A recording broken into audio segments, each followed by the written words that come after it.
Iguodala to Curry, back to Iguodala, up for the layup. Oh, blocked by James. Curry, one-on-one with Irving, puts it up. It's good. Kyrie Irving from downtown. The three, steps back, crossover, puts up a three. Rebound James, second. It's over. It's over. Cleveland is a city of champions once again. The Cavaliers are NBA champions. Cleveland! This is for you! What's going on, Cavs fans, and welcome to another edition of the Block the Shot to Stop, a Cleveland Cavaliers podcast. I'm Tim Daniel. He's Skylar Webker. And Skylar, we are officially at, please God, just get us to the season time. The countdown's begun. Yeah, well, my countdown began a long time ago, but we're officially now just at the, so what do you want to talk about point of the year as a podcaster? Because, you know, there's very little to get out there and Cavs do. So we're going to just look at some nuggets and we'll have some conversations about the season upcoming and a little bit more. But first things first, we do officially know the Cleveland Cavaliers will be playing on Christmas Day. Yeah, I know. It's been the first time since the championship runs. I don't know if anything will beat that 2017 Christmas Day game. Best Christmas game ever. Yeah. It absolutely was. And best uniforms ever. I love those holiday uniforms that they had. Oh, agreed. So good. Agreed. Yeah. We really haven't even talked about the fact that they're bringing back the throwbacks. I know. Yeah, we haven't talked about that yet at all. We should talk about it. Yeah, that's a big deal, man. I know you and I are very excited for that. So pretty excited about that. But yeah, I think the Christmas thing is awesome. They're playing the Knicks. The Knicks are normally the 12 o'clock game on Christmas Day, and they normally host. So my guess is that they will be the first game that day. We have not had the conversation on will we do a Christmas Day podcast. I don't do much that day, so I'm for it, but you know, we shall see how things go down on the long run. We got plenty of time to decide that, so that's good news. And we now know as well, according to Dave McMenamin from ESPN, that the Lakers' trip to the Rocket Arena this year will be January 28th.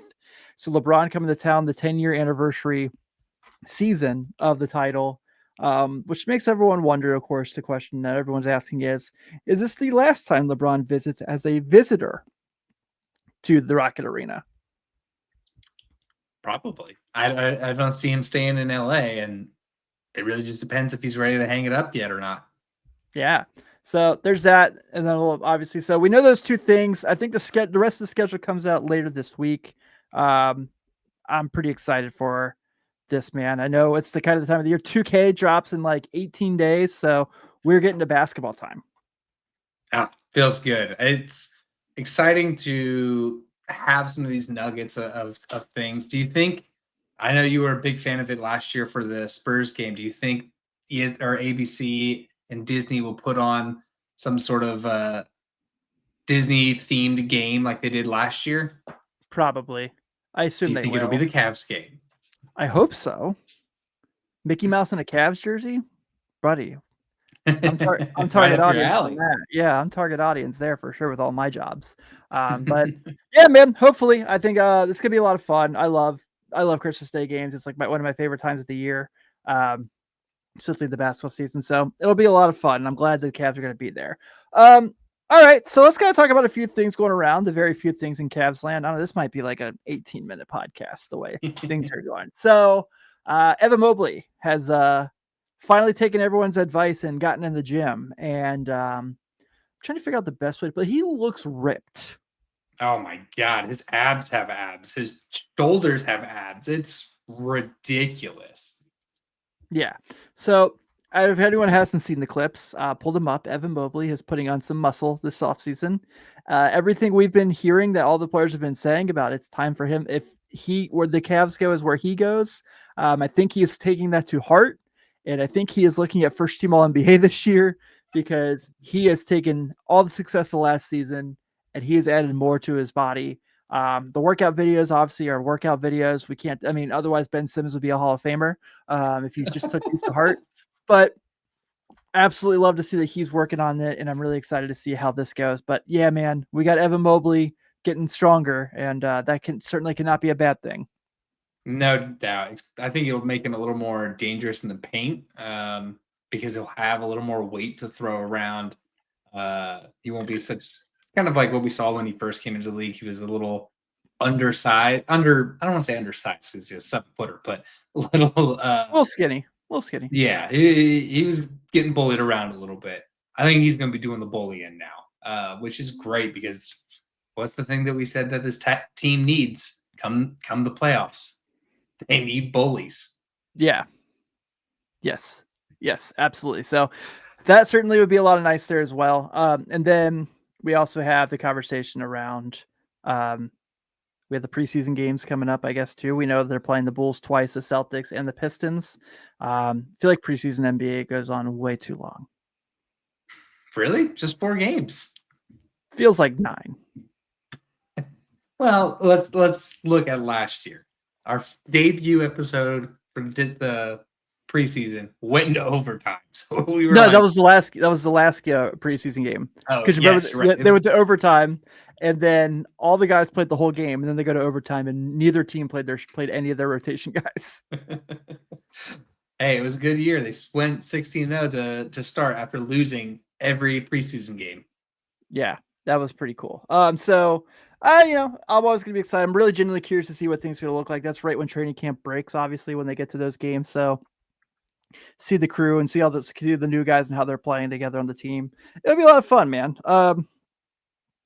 Did you and Kev talk about the Lonzo Ball news? Where they're talking about his minutes restrictions and stuff like that. Yeah, we covered that. I'm curious what your take is on it. Obviously, with your well-documented Bulls history, what are your takes with the kind of proposed minutes restrictions that they have on him? Maybe no back-to-backs. I would say that's kind of the Joel Embiid rule. I'm fine with the minutes restriction. But for a guy who hasn't played who's barely played in 3 years, the no back-to-back thing's silly to me because he's going to be a rotational guy. And you and I had speculated on this a couple weeks ago where we talked about the whole thing with, he's going to start while Darius is gone. And I kind of said that I don't necessarily know if that's going to be the case. Because I do feel like you're going to see a little bit more of Donovan being the starting point guard in those situations. And now it feels like that's going to be that's what's going down. But yeah, I feel like with this situation, I understand precaution with him with his injury history. And I do feel like, we've talked about this a million times. I do like him being on the team. But also there is some things there where I'm like, are we sure this is the route we want to take with him? So I don't know. I don't love it, but I get it. Yeah, I mean, I get it. Like you said, a guy that's barely played basketball in 3 years. I get it for sure, but he's already going to be playing career low minutes with the Cavs, just the way that Kenny does his minutes for distribution and rotations. So you're already going to have him on career low minutes. And the other thing I like about the deal or having him on this team, if it doesn't work out, you just don't pick up the options. Like you're just done with them after this year. You free up $10 million. But I don't know. For a guy that does have the injury history, we know, and it could just be a slow ramp up because you know that you need him in the playoffs. You don't need him in October, Correct. September, December. Yeah, correct. So yeah, I get it, man. If he's fully healthy in the playoffs, that's certainly a good thing. But I feel like this team's gonna be good enough without him. I still lean into. I think we'll see more of while Garland's out. I think we'll see more of Mitchell at the 1, Merrill at the 2, as kind of like your starting option. But again, like I've also said in the past, I don't care who starts. I care who's on there in the last 5 minutes of the game.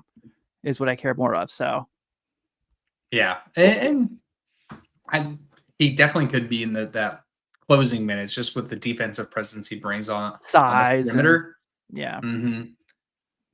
For sure. So we'll see. I mean, I really haven't seen much of Lonzo Ball this offseason. I've heard nothing basically since the press Ball conference. family has been pretty quiet, which is unusual. Yeah, probably for the best. Yeah. Yeah, absolutely for the best. Yeah. Roster spots still open. Nothing's come out for that, so certainly interesting. But I don't know. They might just go in the camp, one guy short, and then decide what they want to do from there. What do you think their bet would be? You have Proctor, you have Nick Quan Tomlin, who looked great. That's You my have bet. Naquan Tomlin. That's my bet. Yeah. Mm. I feel like they want to keep the last guy in the system. It's a guy they already have experience with. It's a guy they're really confident in his growth. They loved what they saw from him in summer league, and we did too. I feel like that's probably what they're going to do, because we know that obviously we know Niang's not going to be part of the NBA team this year. He's going to go play overseas for a year, and has a draft and stash. And Proctor, I don't know. I really feel like the Cavs seem to sound like the conversation you're hearing about him. It sounds like he's in the game plan. I don't know if he's going to necessarily be a rotation guy, but I feel like he could be like the Jalen Tyson this year, where he kind of comes in here and there. It certainly seems like the Cavs don't view him as a second round pick. No, it doesn't. And I don't know if that's going to be translate to a guaranteed spot or just kind of ride the two-way throughout the year. And it sounds like he wanted. He signed to an NBA be contract. here. Yeah, he didn't sign a two-way. He's not on a two-way. He signed a full NBA Wow. contract. Oh, I Yeah. did not know that. That's why he was telling teams not to draft him, because he knew he was going to be on a two-way, but the Cavs were willing to give him a full contract. Wow. All right. Well, then there's your answer. Yeah. So they have one more roster spot after that. Tomlin makes a lot of sense. I would love to go get another big. We listed those names a couple weeks ago. I really like the Chris Boucher option. I don't think he signed with anybody. I haven't seen Shams pop up with anything on that. But yeah, man, I feel like there's just some options out there. But like I said, I wouldn't be shocked if they just kind of go into camp and just kind of have one guy sitting there, and maybe they decide to make a move right before opening night. Yeah, they definitely could. I mean, it's the long season. You might as well go to camp, see what you got, and figure out from there. Thankfully, we have good ownership who also really aggressively want another title and are willing to spend whatever it takes to get there. Yep.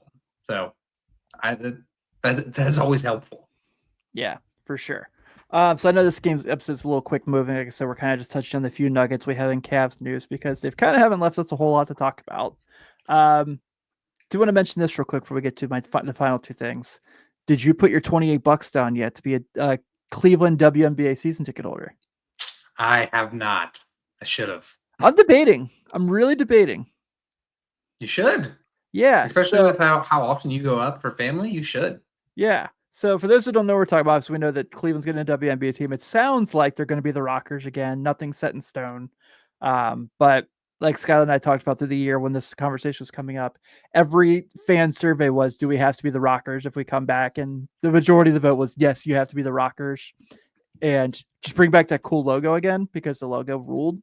You can update everything else. But right now, because this team's going to start playing in 28, you can put $28 down through, I think it's either WNBA Cleveland or ClevelandWNBA.com. I can't remember the exact website. And to put your opening deposit down for a season ticket holder. And for however many tickets you buy, here's the other thing. They go through SeatGeek. When you click the link, you buy them through SeatGeek. So, you can use Riverfront if you haven't already. I've used it. You get a hat. You get a WNBA in Cleveland hat. Yeah, I saw that those were going out. Those are pretty sweet. So yeah, they've gotten 5,000 initial payments already, which is awesome. Good. Yeah, it's pretty awesome. Yeah, man. I'm excited. I really am. We'll go up for the summer. Cleveland's kind of underrated in the summer. I know. Cleveland's summer in Cleveland's great. Yeah. Except for this summer, apparently. It's been from what our family's been telling us, it's like the hottest summer they've ever had. So yeah. Well, get ready for the fall, because the midges are coming. Yeah. Is it Shedeur Sanders? Is that what's making the summer hot in Cleveland? Is that what it is? I think it's either one of their 7 quarterbacks that they have now. Yeah. They brought in Pro Bowler Scoop Hunley, Pro Bowler. So many quarterbacks, and all of them are terrible. But yeah, so that's the part there. Guess a couple things before we get out of here, because like I said, so I'm sure you saw Stephen A. Smith suggested LeBron should go back to Cleveland. I did see that.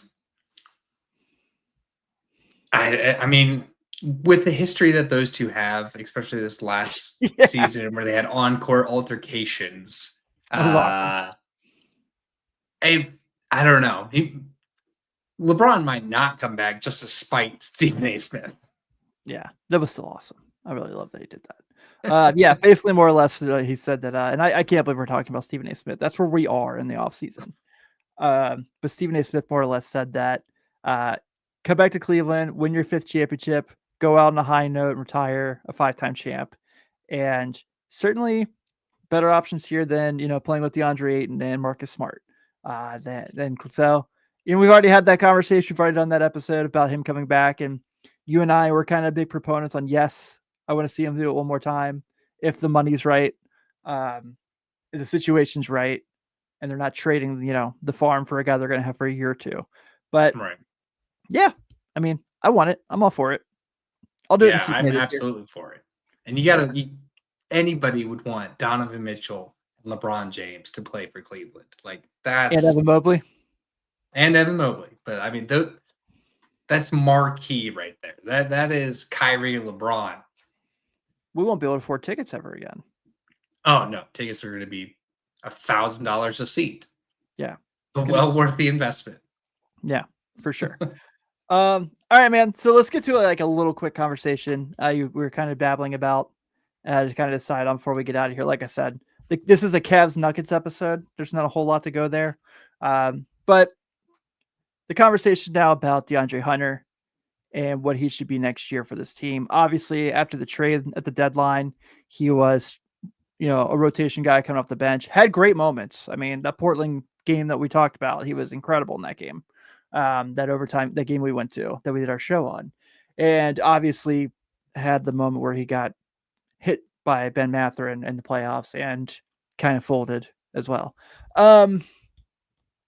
The conversation has kind of come around to, and I know I just had this point I made literally in this exact episode of should he start or not? I mean, do we care about who starts and who doesn't?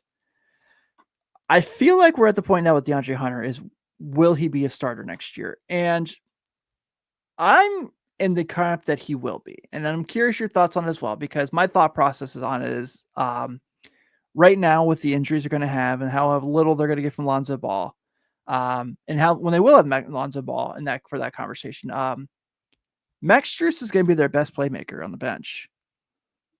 And if it's Hunter and Lonzo's out that game, they have no playmaking on the bench at that point. Maybe unless Proctor comes in and play makes immediately, but none of us are really confident that's going to be the case. So I really feel like in that case, it makes sense. I feel like he's the best wing they have. I think that's fair to say, because Mobley and Allen obviously being bigs. I think I don't know if he's the perfect fit with the core 4 guys, but I certainly think he is the guy who lifts their floor the most. So I'm a proponent for yes. I think he starts, and I think he makes a lot of sense to start, but I'm kind of curious what you think about it. I'm also in the yes camp, mainly because the defense that he gives you, it helps alleviate Evan Mobley having to be the best defender on that starting unit. Right. He still will be, but you don't have Evan Mobley guarding the wing and the 3-point line and the paint and the mid-range shot. So you take exactly. So you take that defensive pressure off of Evan Mobley.